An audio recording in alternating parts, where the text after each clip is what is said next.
Hello everyone, Brian here with just a short video to prove to everybody that I am still working on the ceramic models despite all the paper model videos. This morning I got up early and everybody was asleep and I didn't feel like doing yard work, and so I came down here and I put in about an hour's worth of time. And in that hour, we continued this section here. This was the last course I put in last time. And so I went up 1, 2, 3, 4, 5 rows here, and I put in an additional 2 rows here and 1 over to the side.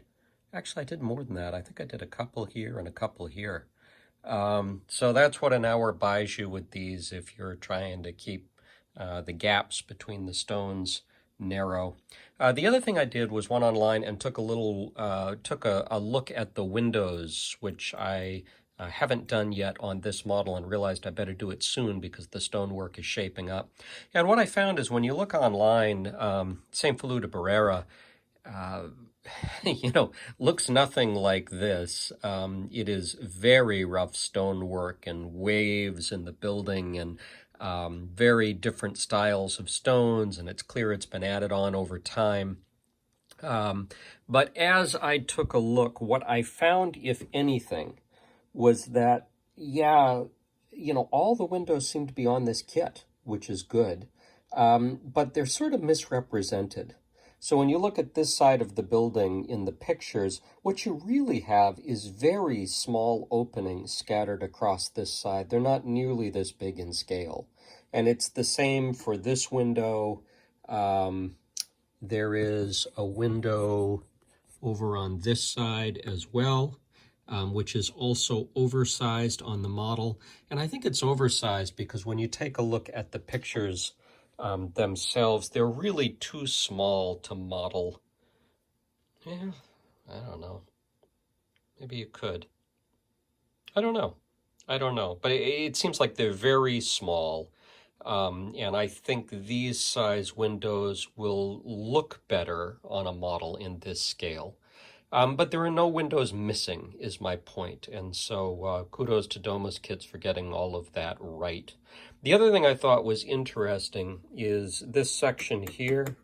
When you take a look at this in the pictures, the actual church actually has a cemetery here, which is not modeled. It's not shown on the kit, but that would be really interesting to do. And so I think I'm going to try and create some little crosses and go ahead and put the cemetery in there when I do it. So I'm not sure I've got much more to say other than this. Call it a video postcard of the work being done. I'll do another video soon. Next time I come down and do this, I'll just turn on the camera and give you a double speed video of just doing the work. But again, I just wanted to prove to everybody that my allegiance hasn't completely turned to the paper models, although they're still around. Here is 2 churches. Romanesque started in the 1100s, and then Milan Cathedral is more towards that Gothic style and begun 200 years later in the 1300s. Of course, St. Feliu is a small a small village church, and Milan is a cathedral in a city.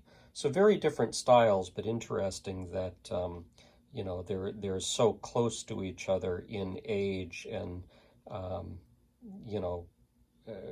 really beginning to show that there's a transition between a Romanesque look and the more ornate Gothic look.